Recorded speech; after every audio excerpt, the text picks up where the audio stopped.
నమస్తే very good morning welcome to the first edition నేను బ్రహ్మిని వివిధ వార్తాపత్రికల్లోని ప్రధానాంశాలు చూద్దాం ముందుగా ఈనాడు పేపర్కి వెళ్దాం ఈనాడు పేపర్లోని ప్రధానాంశాలు కనుక చూసుకున్నట్లయితే రాష్ట్రం దశ దిశ మారుస్తాం రాష్ట్రంలో మొత్తం దశ దిశ మారుస్తామని చెప్పేసి సీఎం చంద్రబాబు చెప్తున్నారు ఎందుకంటే నిన్న మహానాడు కడపలో అంగరంగ వైభవంగా అయితే జరిగింది అందుకు సంబంధించి ప్రధాన అంశంగా అయితే మహానాడుకు సంబంధించి రాష్ట్రం యొక్క దిశ దశ రెండింటిని మారుస్తామంటూ కూడా చంద్రబాబు చెప్పడం జరిగింది అందుకు సంబంధించిన ప్రధాన హెడ్లైన్ రూపంలో చూసుకోవచ్చు ఇక అందుకు అవసరమైన విధానాలు కూడా రూపొందిస్తాం డీటెయిల్గా చూసుకుందాం పసుపు సైనికుల త్యాగాల ఫలితమే ఈ అధికారం అందుకు తగిన గుర్తింపు గౌరవం కూడా ఇస్తాం అలాగే కార్యకర్తల ద్వారా పాలనే నిజమైన పొలిటికల్ గవర్నెన్స్ మూడు పార్టీలు కలిసి నడవాలి కలిసి గెలవాలి గత పాలకుల కుంభకోణాల లెక్కలు తీస్తున్నాం దోపిడీదారులు గాడి తప్పిన నేతలు అధికారులకు శిక్ష తప్పదు తెదేపా అధినేత ముఖ్యమంత్రి చంద్రబాబు ఈ అన్ని వ్యాఖ్యలైతే చేశారు అలాగే ఘనంగా ప్రారంభమైన మహానాడు వేడుకలు అంటూ కూడా ఇవ్వడం జరిగింది ఇక పసుపు సైనికులు అంటే టీడీపీ పార్టీ సైనికుల త్యాగాల ఫలితమే ఈ అధికారం నాకు అందుకు తగిన గుర్తింపు గౌరవం కూడా కార్యకర్తలకు అందరికీ అందిస్తాం పసుపు పండుగ అనేది కార్యకర్తల పండుగ అని చెప్పేసి ప్రధానంగా చంద్రబాబు అయితే చెప్పడం జరిగింది అందుకు సంబంధించి 43 ఏళ్ల ప్రస్థానంలో ప్రజల జీవితాన్ని తెలుగుదేశం ఎంతో ప్రభావితం చేసింది రాజకీయాల్లో సామాజిక న్యాయం అనే అతి పెద్ద విప్లవం తెచ్చింది తెలుగుదేశం పార్టీయే సంక్షేమం సంస్కరణలు అభివృద్ధికి తెదేపా ట్రెండ్ సెట్టర్ అయితే అయిపోయింది ఇక పాలనకు విషయంలో పసుపు జెండా పుట్టక ముందు తర్వాత అనే గీత స్పష్టంగా అయితే కనిపిస్తోంది సో పాలన పరంగా పసుపు పార్టీ అంటే పసుపు జెండా పుట్టక ముందు అంటే కనుక టీడీపీ పార్టీ ఉండక ముందు ఆ తర్వాత అని చెప్పుకునే పరిస్థితి వచ్చింది అభివృద్ధి పదంలో రాష్ట్రంలో అని చెప్పేసి ఒక అంటే 43 ఏళ్ల రాజకీయ ప్రస్థానంలో చంద్రబాబుకు సంబంధించి ఒక కొటేషన్ అయితే ఇవ్వడం జరిగింది దానికి సంబంధించిన రెడ్ లైన్ కలర్లో చూసుకోవచ్చు డీటెయిల్గా చూసుకుందాం నిన్న జరిగినటువంటి కడపలో మహానాడుకు సంబంధించి ఇక దేవుని కడపలో నిర్వహిస్తున్న తెదేపా మహానాడు చరిత్ర సృష్టించబోతోందని ఆంధ్రప్రదేశ్ దశ దిశ మార్చబోతుందని ముఖ్యమంత్రి టీడీపీ జాతీయ అధ్యక్షుడు చంద్రబాబు అయితే ప్రకటించారు ఈ మహానాడులో అనేక విషయాలు కూడా చర్చించి భావితరాల భవిష్యత్తు అవసరమైన విధానాలు కూడా రూపొందిస్తామని చెప్పారు స్వాతంత్రం వచ్చాక 78 ఏళ్లలో ఎంత అభివృద్ధి జరిగిందో రాబోయే 22 ఏళ్లలో అంతకు రెట్టింపు అభివృద్ధి జరుగుతుందని ధీమా అయితే వ్యక్తం చేశారు ఇక కడపలో తెదేపా మహానాడుకు చంద్రబాబు మంగళవారం జ్యోతి వెలిగించి శ్రీకారం చుట్టారు ఎన్టీఆర్ చిత్రపటానికి పుష్పాంజలి ఘటించి వైకాపా హయాంలో విధ్వంస పాలకుల కుంభకోణాల లెక్కలు తీస్తున్నామని విచారణ కూడా ఆదేశిస్తున్నామని కూడా చెప్పేసి పేర్కొన్నారు ఇక ఎన్నికల్లో అవినీతికి పాలకులను ఓడించి కూటమిని గెలిపించిన ప్రజలు అక్రమార్కులను శిక్షించే బాధ్యత మనకిచ్చారని గుర్తు చేశారు ప్రజా సంపద దోచుకున్న వారిని గాడి తప్పిన నాయకుల్ని కూడా అధికారుల్ని కూడా ఉపేక్షించేది లేదు అని చెప్పేసి కూడా ఆయన చెప్పడం జరిగింది స్పష్టం కూడా చేశారు ఇక ఆలస్యం కావచ్చేమో కానీ తప్పు చేసిన వారికి మాత్రం ఖచ్చితంగా శిక్ష తప్పదని తేల్చి చెప్పారు వైకాపా ప్రభుత్వం చేసిన అవినీతికి అంతే లేదు ఎవరు అవినీతి చేసినా బాధ్యత ఎన్డీఏ ప్రభుత్వం మీదైతే తీసుకుంటుంది ఇక నేరస్తులు ఎక్కడున్నా వదిలిపెట్టే సమస్య లేదు నేరస్తులకు ఆంధ్రప్రదేశ్లో చోటు లేదని నిరూపిస్తామని చెప్పేసి చంద్రబాబు అయితే ఈ వ్యాఖ్యలు ప్రధానంగా వైసీపీకి సంబంధించి గత ప్రభుత్వంలో ఎటువంటి విధ్వంసం జరిగిందో దాని మీద విచారణ అయితే కొనసాగుతుంది ఎవరు ఎంతటి వారైనా సరే వదిలిపెట్టే ప్రసక్తి లేదు ఇక నేరస్తులకు ఆంధ్రప్రదేశ్లో చోటు లేదు అనే విధంగా నిరూపిస్తామంటూ కూడా చంద్రబాబు అయితే చెప్పడం జరిగింది ఇక కార్యకర్తల వల్లే ఇక్కడ ఉన్నామని మర్చిపోవద్దు అంటూ కూడా కార్యకర్తలకు ఉద్దేశించి కూడా చంద్రబాబు మాట్లాడడం జరిగింది డీటెయిల్గా చూసుకుందాం 2024 ఎన్నికల్లో ప్రజలు మనకు అపూర్వ విజయం కట్టబెట్టారు పసుపు సైనికులు పార్టీ నాయకత్వమే దీనికి కారణం జనసేన భాజపాలతో కలిసి కూటమి ఏర్పాటు చేయడం మహా విజయానికి దోహదపడింది మీ పోరాటం త్యాగాల ఫలితమే నేటి అధికారం ఏమి ఆశించకుండా దశాబ్దాలుగా పార్టీ జెండా మోసిస్తున్న కార్యకర్తల వల్లే ఇక్కడున్నామనే విషయాన్ని మంత్రులు నాయకులంతా గుర్తుంచుకోవాలి అని చంద్రబాబు అయితే పేర్కొనడం జరిగింది ఇక మహానాడుకు సంబంధించి మహానాడులో పాల్గొనే ముందు ఎన్టీఆర్కి అయితే నివాళితే అర్పించారు ఘనంగా పుష్పాంజలి ఘటించారు చూసుకోవచ్చు చిత్రంలో మనం ఎన్టీఆర్ విగ్రహానికి పూలమాల వేసి మహానాడును ప్రారంభిస్తున్నారు చంద్రబాబు అలాగే మంత్రి అచ్చెన్నాయుడు ఇక పార్టీ రాష్ట్ర అధ్యక్షుడు పల్లా శ్రీనివాసరావు కూడా చిత్రంలో ఒక ఇమేజ్ను కూడా ఇవ్వడం జరిగింది అందుకు దానికి సంబంధించిన చిత్రాన్ని కూడా చూసుకోవచ్చు రైట్ ఇక మహానాడు విశేషాలు వార్తా కథనాలు అన్ని గనక ఇంకా డీటెయిల్గా తెలియాలి అంటే లోపల పేజీలో పేపర్ 5, 6లో లోపల పేజీలో ఇవ్వడం జరిగింది దానికి సంబంధించి కూడా చూసుకోవచ్చు రైట్ ఇక ఒక పెద్ద అంటే భారీగా తరలి వచ్చారు కార్యకర్తలు టీడీపీ నాయకులు అలాగే ప్రజలు అయితే స్వచ్ఛందంగా భారీగా అయితే తరలి వచ్చారు ఇక మహానాడు సభకు హాజరైన కార్యకర్తలు పార్టీ అభిమానులు అంటూ కూడా ఇక్కడ ఒక చిత్రాన్ని అభిమానులకు ఉద్దేశించి కూడా ఇవ్వడం జరిగింది అందుకు సంబంధించిన వార్తా కథనాంశం కూడా చూసుకోవచ్చు రైట్ ఇక మరో వార్తా కథనాంశానికి చూసుకున్నట్లయితే మళ్ళీ ఏపీ హైకోర్టుకు జస్టిస్ భట్టు దేవానంద్ తెలంగాణ హైకోర్టు తాత్కాలిక ప్రధాన న్యాయమూర్తి జస్టిస్ సుజయ్ పాల్ కలకత్తా హైకోర్టుకైతే బదిలీ అయ్యారు. ఇక జస్టిస్ అభిషేక్ రెడ్డి, జస్టిస్ లలిత, జస్టిస్ సుమలత మళ్లీ తెలంగాణ ఉన్నత న్యాయస్థానానికి సుప్రీంకోర్టు కొలీజియం సిఫారసు. 10 హైకోర్టులకు చెందిన 21 మంది న్యాయమూర్తులు అయితే బదిలీ జరిగింది. ఈ నేపథ్యంలోనే మళ్లీ ఏపీ హైకోర్టుకి అయితే జస్టిస్ వట్టు దేవానంద్ అయితే వచ్చారు. దానికి సంబంధించిన వార్తా కథనాంశం కూడా చూసుకోవచ్చు. డీటెయిల్ గా చూసుకుందాం.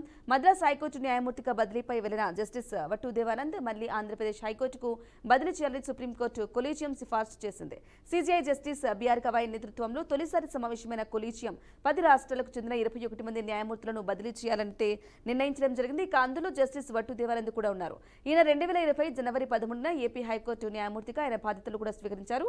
ఇక అక్కడి నుంచి మద్రాసుకు హైకోర్టుకి అయితే బదిలీపై వెళ్లారు. 2023 ఏప్రిల్ 10న అక్కడ అయితే సేవలు అయితే కొనసాగాయి. తర్వాత మళ్ళీ ఇప్పుడు ఏపీ హైకోర్టుకి అయితే రావడం జరిగింది. దీనికి సంబంధించిన వార్తా కథనాంశం కూడా చూసుకోవచ్చు. రైట్, ఇక మరో వార్తా కథనాంశం చూసుకున్నట్లయితే సెప్టెంబర్ 15 వరకు ఐటీ రిటర్న్లు ఆదాయపు పన్ను రిటర్నులు చేసే వారి కోసం ఆదాయపు పన్ను విభాగం కీలక నిర్ణయం అయితే తీసుకుంది. ఇక గత ఆర్థిక సంవత్సరానికి 2024-25కు గాను ఆడిట్ అవసరం లేని వ్యక్తులు, హిందూ అవిభాజ్య కుటుంబాలు, హెచ్యుఎఫ్ సంస్థలు ఆదాయ పన్ను రిటర్నులు దాఖలు చేసేందుకు చివరి తేదీని జూలై 31వ తేదీ నుంచి సెప్టెంబర్ 15కు పొడిగిస్తున్నట్లు కేంద్ర ప్రత్యక్ష పన్నుల బోర్డు సిబిడిటి తెలిపింది. పన్ను చెల్లింపుదారులకు సౌలభ్యం కల్పించడంతో పాటు రిటర్నుల దాఖలు ప్రక్రియలో మరింత ఖచ్చితత్వం, పారదర్శకత పెంచేందుకు ఈ నిర్ణయం తోడ్పడుతుందని కూడా పేర్కొనడం జరిగింది. ఇక సెప్టెంబర్ 15 వరకు ఐటీ రిటర్నులు అయితే తీసుకోబోతున్నారు. దానికి సంబంధించి పొడిగించడం నేపథ్యంలో దానికి సంబంధించిన వార్తా కథనాంశం కూడా ఇవ్వడం జరిగింది, చూసుకోవచ్చు. రైట్, ఇక డీటెయిల్గా చూస్తున్నాం. హరిహర వీరమల్లుకైనా ఇదే విధానం. టికెట్ ధర పెంపునకు చలనచిత్ర వాణిజ్య మండలి ద్వారానే అర్జీలు. సినిమా హాల్ల బంద్ ప్రకటనను వెనక కారణాలు తేల్చాలి. ఇక సినిమాటోగ్రఫీ శాఖ మంత్రి దుర్గేష్తో భేటీలు, ఉప ముఖ్యమంత్రి పవన్ కళ్యాణ్ సూచనలు. సో నా సినిమా అయినా సరే, హరిహర వీరమల్లు అయినా సరే ఇదే విధానం అయితే పాటించాలి అంటూ కూడా పవన్ కళ్యాణ్ మాట్లాడడం జరిగింది. డీటెయిల్గా చూసుకుందాం. రాష్ట్రంలో సినిమా హాల్ల నిర్వహణను పకడ్బందీగా చేపట్టాలి.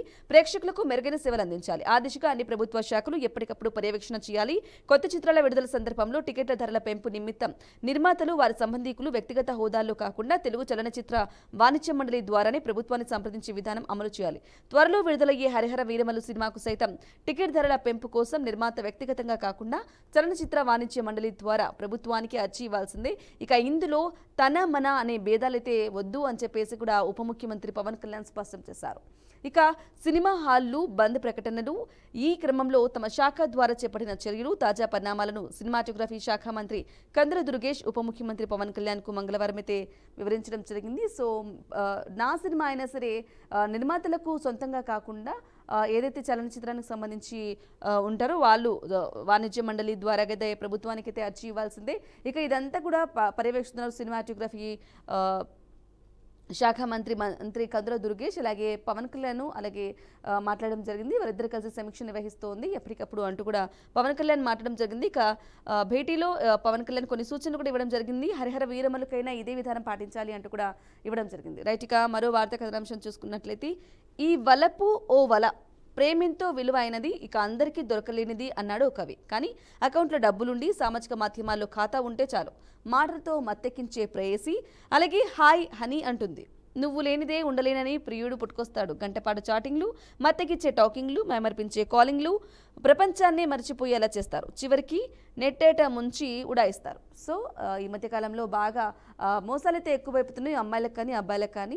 దానికి సంబంధించి ఓ వలపు వల ఇది అంటూ కూడా ఒక కథనాంశం అయితే ఇవ్వడం జరిగింది. డబ్బులుండి నీ దగ్గర సోషల్ మీడియాలో అకౌంట్ ఉంటే చాలు, సో వాళ్ళు హాయ్ అంటూ కూడా హనీగా ట్రాప్గా మాట్లాడడం జరగవచ్చు. మొత్తం అయిపోయాక వాళ్ళు డబ్బులు తీసుకొని ఉడాయిస్తారు అంటూ కూడా ఒక కథనాంశం అయితే ఇవ్వడం జరిగింది. దానికి సంబంధించిన వార్తా కథనాంశం కూడా చూసుకోవచ్చు. రైట్, ఇక మరో వార్తా కథనాంశం కనుక చూసుకున్నట్లయితే పద్మను అందుకున్న ప్రముఖులు. ఏపీ నుంచి కేఎల్ కృష్ణ, రాఘవేంద్ర ఆచార్య, అలాగే తెలంగాణ నుంచి మందకృష్ణ మాదిగ. రైట్, ఇక రాష్ట్రపతి ద్రౌపది ముర్ము నుంచి పద్మశ్రీ పురస్కారాలు అయితే అందుకుంటున్నారు. ఇక మందకృష్ణ మాదిగ, రాఘవేంద్ర ఆచార్య, అలాగే కేఎల్ కృష్ణ ఉన్నవారు. వాళ్ళకి సంబంధించి కూడా చూసుకోవచ్చు. డీటెయిల్గా చూసుకుందాం. వివిధ రంగాల్లో చేసిన విశిష్ట సేవలకు గాను కేంద్రం ఈ ఏడాది ప్రకటించిన పద్మ పురస్కారాలను పలువురు ప్రముఖులు రాష్ట్రపతి ద్రౌపది ముర్ము చేతుల మీదుగా అందుకున్నారు. ఢిల్లీలో రాష్ట్రపతి భవన్లో మంగళవారం సాయంత్రం జరిగిన కార్యక్రమంలో సుప్రీంకోర్టు మాజీ ప్రధాన న్యాయమూర్తి జస్టిస్ జగదీప్ సింగ్ కేహార్, కథక్ నృత్యకారిణి కుముదిని లిఖియా తరపున మనవడు సహాన్ హత్తంగడి, సంగీత కళాకారిణి శారదా సిన్హ ఇలాగా పలువురైతే పద్మ పురస్కారాలైతే అందుకోవడం జరిగింది. ఈ నేపథ్యంలో ఏపీ నుంచి కేఎల్ కృష్ణ అలాగే రాఘవేంద్రాచార్య అందుకున్నారు. ఇక తెలంగాణ నుంచి మందకృష్ణ మాదిక అయితే పద్మ పురస్కారాలు అందుకున్నారు. అందుకు సంబంధించిన చిత్రాన్ని కూడా ఇవ్వడం జరిగింది. దానికి సంబంధించిన వార్తా కథనాంశం కూడా చూసుకోవచ్చు. ఇక రైట్, ఇక మరో వార్తా కథనాంశం కనుక చూసుకున్నట్లయితే 5వ తరం యుద్ధ విమానంపై ముందడుగు, ఆమ్కా ప్రాజెక్టు ఎగ్జిక్యూషన్ నమూనాకు రక్షణ శాఖ ఆమోదం, ప్రభుత్వ ప్రైవేటు సంస్థలకు నమూనా అవకాశాలు, దేశీయ పరిజ్ఞానానికి పెద్దపీట, మరింత మెరుగుపడనున్న వైమానిక పోరాట సామర్థ్యం. ఇక యుద్ధ విమానంపై 5వ తరం సంబంధించి ఒక ముందడుగు, ఒక స్టెప్ అయితే ముందుకు పడింది అంటే కూడా వార్తా కథనాంశాన్ని ఇవ్వడం జరిగింది. ప్రధానాంశంగా డీటెయిల్గా చూసుకుందాం. ఇక అత్యంత అధునాతన 5వ తరం స్టెల్త్ యుద్ధ విమానాన్ని సాకారం చేసే దిశగా కీలక ముందడుగైతే పడింది. ఇక advanced medium combat aircraft AMCA project అమలు కోసం ఎగ్జిక్యూషన్ నమూనాకు రక్షణ మంత్రి రాజ్నాథ్ సింగ్ ఆమోదమైతే తెలిపారు. రక్షణ రంగంలో స్వదేశీ తయారీని ప్రోత్సహించే దిశగా ఈ నిర్ణయం అయితే తీసుకోవడం జరిగింది. ఇక దేశీయ పరిజ్ఞానంతో ఆమ్కా ప్రాజెక్టుపై భారత్ కొంతకాలంగా కసరత్తు చేస్తుంది. దీని కింద మధ్యస్థ బరువు కలిగిన అధునాతన స్టెల్త్ యుద్ధ విమానాన్ని అభివృద్ధి చేస్తుంది. ఇది శత్రువు రాడార్లను ఏమార్చి వారి గగనతలంలోని లోతుగా చొచ్చుకెళ్తుంది. ఇక దీని ద్వారా భారత వైమానిక పోరాట సామర్థ్యం మరింత మెరుగుపడుతుంది. అలాగే పరిశ్రమల భాగస్వామ్యంతో బెంగళూరులోని ఏరోనాటికల్ డెవలప్మెంట్ ఏజెన్సీ ఏడీఏ దీన్ని అమలు చేస్తుంది. ఎగ్జిక్యూషన్ నమూనా కింద ప్రైవేటు ప్రభుత్వ సంస్థలకు పోటీ ప్రాతిపదికన నమూనా అవకాశాలు కూడా దక్కుతాయి. ఇక బిడ్లు స్వతంత్రంగా సంయుక్తంగా కన్సార్షియం ద్వారా దాఖలు చేయవచ్చు. ఆ సంస్థ భారత్కు చెందినదై ఉండాలి. ఆమ్కా నమూనాకు ఇటీవల బెంగళూరులో ఏరో ఇండియాలో తొలిసారి ప్రదర్శించడం జరిగింది. అంటే కూడా ఒక 5వ తరం యుద్ధ విమానంపై ఒక స్టెప్ అయితే ముందుకు పడింది. అది దానికి సంబంధించిన డీటెయిల్ కూడా ఇవ్వడం జరిగింది. అందుకు సంబంధించిన చిత్రాన్ని కూడా ఇవ్వడం జరిగింది. అలాగే డీటెయిల్గా సత్తా చాటేలా ప్రతికూల పరిస్థితుల్లో కూడా ఆ యుద్ధ విమానం ఆమ్కా దానికి సంబంధించి కూడా ఇవ్వడం జరిగింది. డీటెయిల్గా చూసుకుందాం. కృత్రిమ మేధ, ఏఐ ఆధారిత ఎలక్ట్రానిక్ పైలట్, నెట్ ఆధారిత ఆయుధ వ్యవస్థలు వంటి ప్రత్యేకతలు ఆమ్కా సొంతం. ప్రతికూల వాతావరణ పరిస్థితుల్లోనూ ఇది సమర్థంగా సత్తా చాటుతుంది. ఇక 25 టన్నుల బరువుతో తయారు కానున్న దీనిలో కృత్రిమ మేధతో ఎంతో అధునాతంగా ఏఐ టెక్నాలజీతో అయితే దీన్ని రూపొందించడం జరుగుతుంది అంటూ కూడా ప్రతికూల పరిస్థితులు అంటే వాతావరణ పరిస్థితులు ప్రతికూలంగా లేకపోయినా ఎవరైతే ప్రత్యర్థులు ఉంటారో వాళ్ళ విమానంలోకి చొచ్చుకెళ్ళి మరి ఇది సమర్థవంతంగా వస్తుంది అంటూ కూడా ఒక వార్తా కథనాంశం కూడా ఇవ్వడం జరిగింది. సో దానికి సంబంధించిన వార్తా కథనాంశం కూడా చూసాం. రైట్, ఇక సాక్షి పేపర్కి వెళ్దాం. సాక్షి పేపర్లోని ప్రధానాంశాలు కూడా ఒకసారి చూసుకున్నట్లయితే స్వదేశీకి ప్రణామ్, దిగుమతి చేసుకునే వస్తువులపై ఆధారపడడాన్ని తగ్గించుకోవాలని వ్యాపారులకు ప్రజలకు ప్రధాని మోదీ విజ్ఞప్తి చేయడం జరిగింది.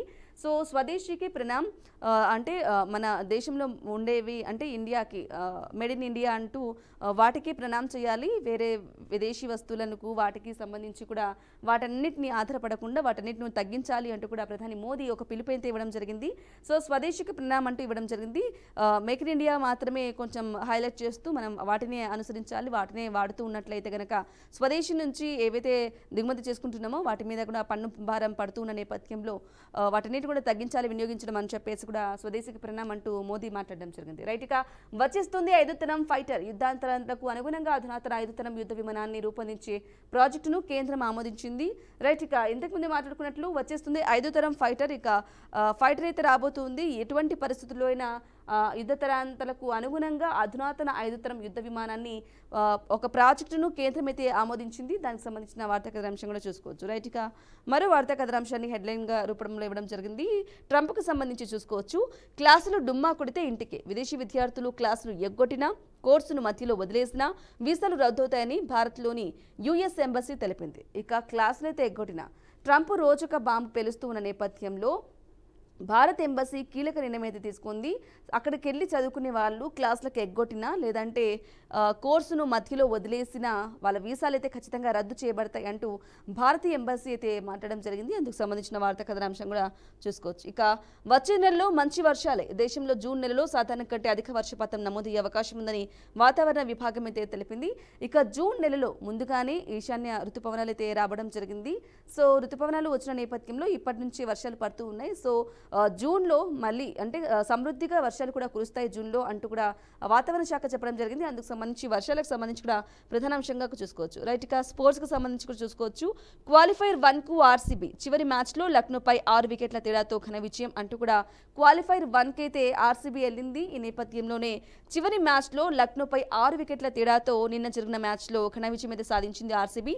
సో అందుకు సంబంధించిన వార్తా కథనాంశం కూడా చూసుకోవచ్చు. రైట్, ఇక లాల్ సలాం కామ్రేడ్ నంబాలకు తూటా తాకగానే నినదించిన మావోయిస్టులు పోలీసులు వెల్లడి అంటూ కూడా దానికి సంబంధించి లాల్ సలాం కామ్రేడ్ అంటూ వాళ్ళకి సంబంధించి నంబాల తూటాకు తాకగా వాళ్ళు మాట్లాడిన మాటలకు సంబంధించి అప్పుడు దానికి సంబంధించిన వాటికి కూడా ఒక ప్రధానాంశంగా కూడా ఇవ్వడం జరిగింది. దానికి సంబంధించిన వార్తా కథనాంశంగా చూసుకోవచ్చు. రైట్, ఇక మరో వార్తా కథనాంశం కనుక చూసుకున్నట్లయితే గోదావరిలో మరో విషాదం. డాక్టర్ బిఆర్ అంబేద్కర్ కోనసీమ జిల్లా ముమ్మిడివరం మండలం కమిని వద్ద సోమవారం 8 మంది యువకులు గల్లంతై 7 మృతి చెందిన ఘటన ఇంకా మరువక ముందే మంగళవారం పశ్చిమ గోదావరి జిల్లా రావెలంకలో మరో 3 విద్యార్థులు గల్లంతయ్యారు. వారి ఆచూకీ కోసం గాలింపు చర్యలు చేపట్టారు. రైట్, ఇక మొన్న జరిగినటువంటి ముమ్మిడివరంలో జరిగినటువంటి ఒక వివాహానికి వెళ్ళిన యువకులు 8 మంది అయితే నీటిలో మునగడం జరిగింది. ఒకరిని కాపాడబోయి ఒకరిని పట్టుకోవడం జరిగింది. ఆ నేపథ్యంలో 8 మంది కూడా గల్లంతయ్యారు.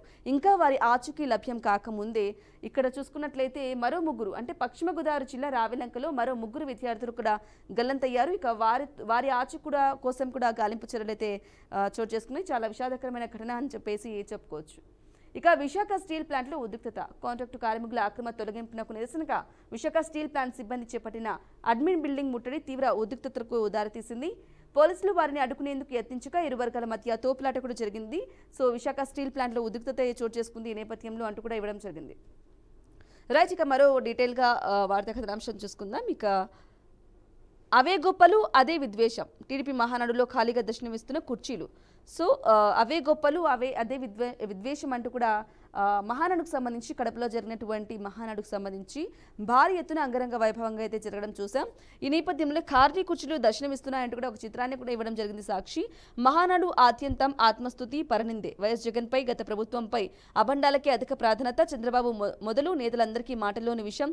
లోకేష్ 6 శాసనాలపై శ్రేణుల పెదవి విరుపు. సూపర్ 6 ఉండగా అవి ఎందుకని సందేహం. ఏడాదిలో చేసింది ఏమీ లేక సొంత డబ్బాకి పరిమితం. ఒక్కటంటే ఒక్కటి చేశామని ధైర్యంగా చెప్పలేకపోయిన చంద్రబాబు ఇక పార్టీ శ్రేణులు ఉత్సాహపరచడానికి ఆవశ్యపూరిత ప్రసంగం. ప్రతి కార్యకర్త గర్వపడేలా పాలన అంటూ కూడా మహానాడులో మాట్లాడడం చూసాం. దానికి సంబంధించిన హెడ్లైన్గా కూడా ఇవ్వడం జరిగింది. అలాగే మహా కష్టాలు నేలకూలిన కటౌట్లు పరుగులు తీసిన కార్యకర్తలు. సో మహా కష్టాలు అయితే ఎదుర్కొన్నాయంటూ కూడా మహానాడుకు సంబంధించి కూడా మాట్లాడడం చూసాం. దానికి సంబంధించిన వార్తా కథనాంశం కూడా చూసుకోవచ్చు. ఇక అమ్మబడును పప్పు బెల్లాల్లో మెడికల్ కాలేజీలు బాబు సర్కార్లో మరో బంపర్ స్కామ్ అంటూ కూడా ఇవ్వడం జరిగింది. ఇక అంటే పప్పులు బెల్లాలు ఏ విధంగా అయితే అమ్ముతూ ఉంటామో సో ఆ విధంగా కూడా మెడికల్ కాలేజీలు అమ్మబడుతున్నాయి అంటూ కూడా అమ్మబడును అంటూ కూడా ఇవ్వడం జరిగింది. రాష్ట్రంలో నూతన ప్రభుత్వ వైద్య కళాశాలలకు బేరం. ప్రారంభానికి సిద్ధంగా ఉన్నవి ప్రైవేట్ వ్యక్తులకు 66 ఏళ్లు లీజుకు అప్పగింత. 50 ఎకరాలకు పైగా విస్తీర్ణంలో ఒక్కో కళాశాల ఎకరా 100కే అంటూ కూడా ఇవ్వడం జరిగింది. ఇక తొలి దశలో 4 కళాశాలలు ప్రైవేట్కు దారతత్వం. 2వ విడతలో మిగతా 6 ప్రభుత్వ కాలేజీలు ప్రైవేటు పరం. సగం మెడిసిన్ సీట్లు అమ్ముకోవడానికి ఛాన్స్. వైద్య సేవలకు రోగుల నుంచి డబ్బు వసూలు. ఈ స్కామ్కు ఆమోదముద్ర కోసం కన్సల్టెన్సీ నివేదిక. అలాగే ప్రజారోగ్య పరిరక్షణ బాధ్యత గాలికి. పేదలకు ఆరోగ్యం, విద్యార్థులకు వైద్యకల దూరం అంటూ కూడా దానికి సంబంధించిన వార్తా కథనాంశం కూడా ఇవ్వడం జరిగింది. దానికి సంబంధించిన వార్తా కథనాంశాన్ని కూడా చూసుకోవచ్చు. ఇక మందకృష్ణ కేఎల్ కృష్ణకి పంచముఖులకు పద్మశ్రీ ప్రధానమైతే ఇవ్వడం జరిగింది. ఇక రాష్ట్రపతి ద్రౌపది ముర్ము చేతుల ముద్దిక కూడా ఇవ్వడం జరిగింది. అందుకు సంబంధించిన వార్తా కథనాంశం కూడా చూసుకోవచ్చు.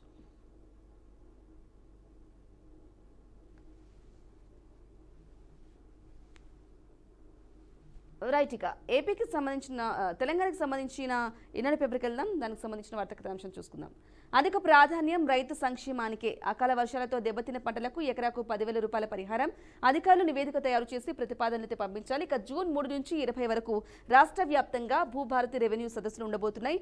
ఎరువులు విత్తనాల కొరత రానివ్వం. నకిలీ విత్తనాలు అమ్మే వారిపై పీడీ యాక్ట్. ఇంద్రమ్మ ఇళ్ల లబ్ధిదారులకు టోకెన్ ద్వారా ఉచిత ఇసుక సరఫరా. కలెక్టర్లతో వీడియో కాన్ఫరెన్స్ లో ముఖ్యమంత్రి రేవంత్ రెడ్డి మాట్లాడడం జరిగింది. ఇక గతంలో కంటే 22 లక్షల రూపాయల టన్నుల ధాన్యం ఎక్కువగా కొనుగోలు చేశామని కూడా వెల్లడించడం జరిగింది. ఇక అధిక ప్రాధాన్యం రైతులకే ఉండబోతున్నాయి. ఎవరైతే వర్షాలతో అకాల వర్షాలతో పంట నష్టం జరిగిందో వారందరికీ కూడా పేరు నమోదు చేసుకుని వాళ్ళందరికీ ప్రతిపాదన అయితే పంపించాలి. నివేదిక అయితే తయారు చేసి 10,000 రూపాయలు ఆర్థిక సాయం అయితే తెలంగాణ గవర్నమెంట్ ఇవ్వబోతుంది. అలాగే ఇంద్రమ్మ లబ్ధిదారులకు కూడా టోకెన్ ద్వారా ఉచిత ఇసుక అయితే సరఫరా చేయబోతున్నాం. అలాగే జూన్ 3 నుంచి 20 వరకు రాష్ట్ర వ్యాప్తంగా భూభారతి చట్టం అయితే రెవెన్యూ సదస్సులు ఉండబోతున్నాయి అంటూ కూడా ఇవ్వడం జరిగింది. వీడియో కాన్ఫరెన్స్ లో కలెక్టర్స్ తో రేవంత్ రెడ్డి మాట్లాడడం జరిగింది. డీటెయిల్ గా చూసుకుందాం. ఇక రైతుల శ్రేయస్సు సంక్షేమానికి రాష్ట్ర ప్రభుత్వం అధిక ప్రాధాన్యత ఇస్తుందని ముఖ్యమంత్రి రేవంత్ రెడ్డి తెలిపారు. ఈ సంవత్సరం వర్షాలు ముందుగానే కురుస్తున్న నేపథ్యంలో అన్నదాతలకు అవసరమైన విత్తనాలు, ఎరువులు అందుబాటులో ఉండేలా చర్యలు తీసుకోవాలని అధికారులను కూడా ఆదేశించారు. ఇక ముందస్తు వర్షాల వల్ల ధాన్యం విక్రయంలో కొందరు రైతులు ఇబ్బందులు తలెత్తుతున్నాయని వారికి అండగా నిలవాలన్నారు. ధాన్యం విక్రయంలో రైతులను ఇబ్బంది గురి చేసే మిల్లర్లపై కఠిన చర్యలు కూడా తీసుకోవాలని సూచించారు. ఇక ఇంద్రమ్మ ఇల్లు, భూభారతి, ధాన్యం కొనుగోలు, వానాకాలం పంటకు వ్యవసాయ శాఖ సన్నద్ధతపై సీఎం రేవంత్ రెడ్డి మంత్రులు ఉన్నతాధికారులతో కలిసి మంగళవారం కలెక్టర్లతో వీడియో కాన్ఫరెన్స్ అయితే నిర్వహించడం జరిగింది. అందుకు సంబంధించిన ఒక చిత్రాన్ని కూడా ఇవ్వడం జరిగింది. కాన్ఫరెన్స్ లో ఉన్నప్పుడు కలెక్టర్లతో సమీక్షలో సీఎం రేవంత్ రెడ్డి, చిత్రంలో మంత్రులు తుమ్మల నాగేశ్వరరావు, ఉత్తమ్ పొంగులేటి శ్రీనివాసరెడ్డి, ఇక సిఎస్ రామకృష్ణారావు కూడా ఉండడం చూసుకోవచ్చు. ఇక అసత్య ప్రచారాన్ని బలంగా తిప్పికొట్టాలి అంటూ కూడా మాట్లాడడం జరిగింది రేవంత్ రెడ్డి. దానికి సంబంధించిన వార్తా కథనాంశంకు చూసుకోవచ్చు. రాష్ట్ర ప్రభుత్వం రైతుల సంక్షేమం కోసం మెరుగ్గా పనిచేస్తున్నప్పటికీ అసత్య ప్రచారాలు జరుగుతున్నాయి. వాటిని బలంగా తిప్పికొట్టాల్సిన అవసరం మనందరిపైన ఉంది. సత్యాలను ప్రజలకు చెప్పాల్సిన బాధ్యత కలెక్టర్లపై ఉంది. గత 3 సంవత్సరాల ధాన్యం కొనుగోళ్ల వివరాలను కలెక్టర్లు తరచూ వెల్లడించాలి. రైస్ మిల్లులను నిరంతరం పర్యవేక్షించాలి. ఎక్కడైనా రైతులకు మిల్లర్లు అన్యాయం చేస్తే వారిపై కఠిన చర్యలు తీసుకోవాలి అంటూ కూడా సీఎం రేవంత్ రెడ్డి అయితే మాట్లాడడం జరిగింది. అందుకు సంబంధించిన వార్తా కథనాంశం కూడా చూసుకోవచ్చు. ఇక పద్మాలు అందుకున్న ప్రముఖులు తెలంగాణ నుంచి మందకృష్ణ, ఏపీ నుంచి కేఎల్ కృష్ణ, రాఘవేంద్ర ఆచార్య, రాష్ట్రపతి ముర్ము నుంచి పద్మశ్రీ అయితే పురస్కారం అందుకున్నారు మందకృష్ణ మాదిగ. అందుకు సంబంధించిన రాష్ట్రపతి ముర్ము అలాగే పక్కనే మందకృష్ణ మాదిగ కూడా పద్మ అవార్డును అందుకోవడం చూసుకోవచ్చు. ఇక చురుకుగా ఋతుపవనాలు నేడు రేపు 4 జిల్లాలకు అతి భారీ వర్ష సూచన. జనగామ జిల్లా పాలకుర్తిలో 12.1 సెంటీమీటర్ల వర్షం. జూన్లో సాధారణ కంటే ఎక్కువగా వానలైతే కురవబోతున్నాయంటూ కూడా ఐఎండీ వాతావరణ శాఖ అయితే చెప్పడం జరిగింది. సమృద్ధిగా వర్షాలు కురుస్తాయి, చురుకుగా కదులుతున్నాయి ఋతుపవనాలు అంటూ కూడా ఇవ్వడం జరిగింది. దానికి సంబంధించిన వార్తా కథాంశం చూసుకోవచ్చు. వాయుసేనకు నూతన శక్తి. 5వ తరం యుద్ధ విమానం తయారీలో ముందడుగు. ఆమ్కా ప్రాజెక్టు ఎగ్జిక్యూషన్ నమూనాకు రక్షణ శాఖ ఆమోదం. దేశ పరిజ్ఞానానికి పెద్దవేట.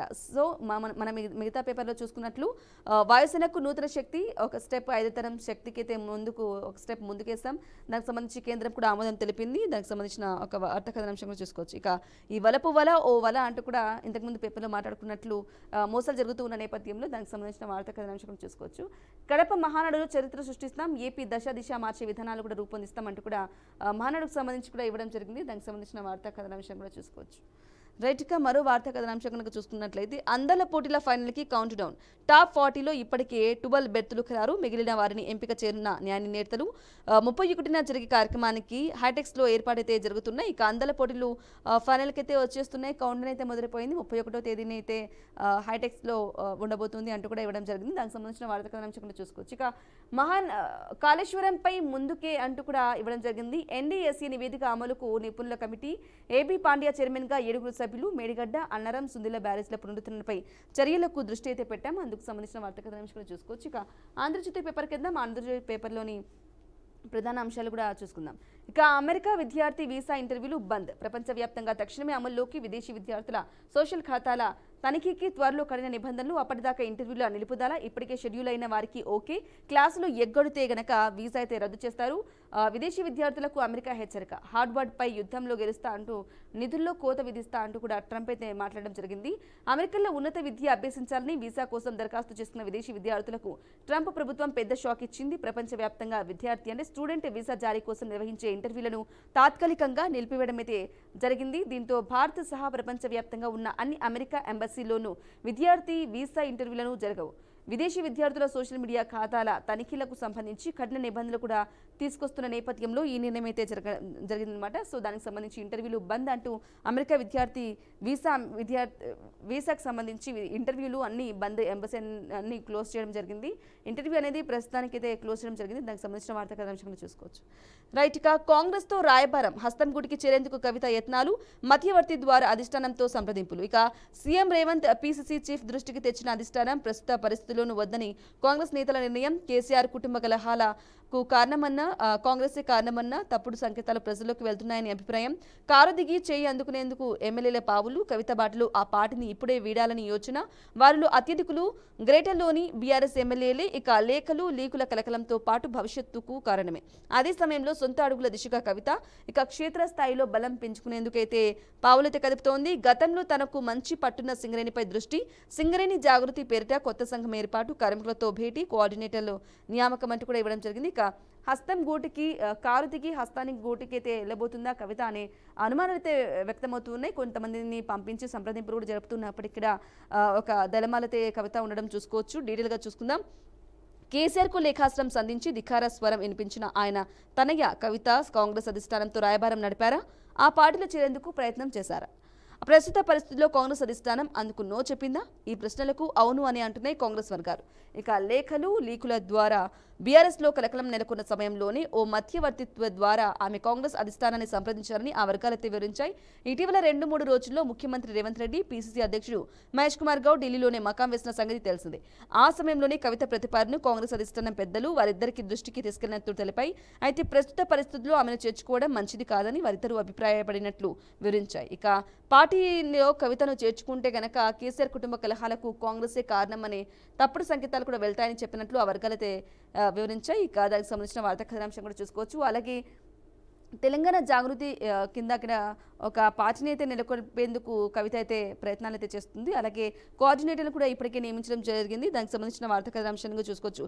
సింగరేణి జాగృతి పేరిట కొత్త ఒక సంఘం అయితే ఏర్పాటు చేయడం జరిగింది. దానికి సంబంధించిన వార్తా కథనాంశం కూడా చూసుకోవచ్చు. విచారణకు ఓకే కాళేశ్వరం కమిషన్ ఎదుట కేసీఆర్ 5న హాజరు కావాలని నిర్ణయం. ఇప్పటికే దీనిపై హరీష్, కేటీఆర్లతో భేటీలు.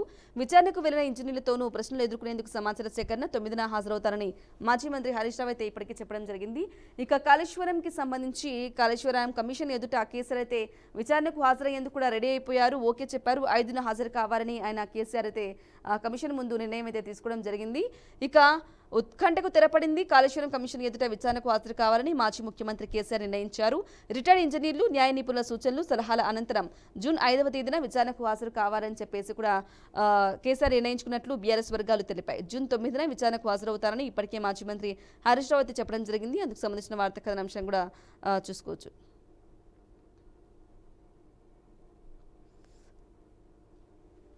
రైతుగా మరో వార్త చూసుకున్నట్లయితే ధాన్యం మొత్తం కొంటాం, రైతులెవరూ ఆందోళన చెందవద్దు, కలెక్టర్లు క్షేత్రస్థాయికి వెళ్లాలి, కల్తీలు, బ్లాక్ మార్కెటింగ్ పై ఉక్కుపాదమైతే మోపుతాం. జూన్ 3 నుంచి 20 వరకు 3వ దశ రెవెన్యూ సదస్సులు. ఇంద్రమ్మ ఇళ్ల సకాలంలో ఉచిత ఇసుక ఘనంగా రాష్ట్ర ఆవిర్భావ దినోత్సవం. మంత్రులు రేపు ఎల్లుండి జిల్లాలో పర్యటించాలి.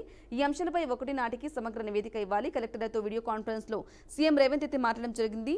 రైతులెవరూ ఆందోళన పడాల్సిన అవసరం లేదు, మొత్తం ధాన్యం కూడా గవర్నమెంట్ కొంటుంది అంటూ కూడా సీఎం రేవంత్ రెడ్డి మాట్లాడడం జరిగింది. అందుకు సంబంధించిన వార్తా కథనాంశం కూడా చూసుకోవచ్చు. రైట్, ఐటీ రిటర్న్ల గడువు పెంపు సెప్టెంబర్ 15 వరకు పొడిగింపు. ఐటీఆర్ ఫార్మాల్లో మార్పుల నేపథ్యంలోనే ఈ గడువు పెంపు అంటూ కూడా ఇవ్వడం జరిగింది ఐటీ రిటర్న్స్కి సంబంధించి. ఇక మరో వార్త చూసుకున్నట్లయితే బెదిరింపులు నిజమే, సన్ రైజర్స్ను అదనపు టికెట్లు అడిగారు నిర్ధారించిన విజిలెన్స్ అధికారులు. హెచ్సీఏపై చర్యలు సిఫారసు. జగన్మోహన్ బెదిరింపులకు ఆధారాలు ఉన్నాయని చెప్పేసి కూడా ఇవ్వడం జరిగింది. అందుకు సంబంధించిన వార్తా కథనాంశం కూడా చూసుకున్నాం. రైట్, ఇక ఇది వాల్టి the first edition. Stay tune BRK news Telugu సత్తా.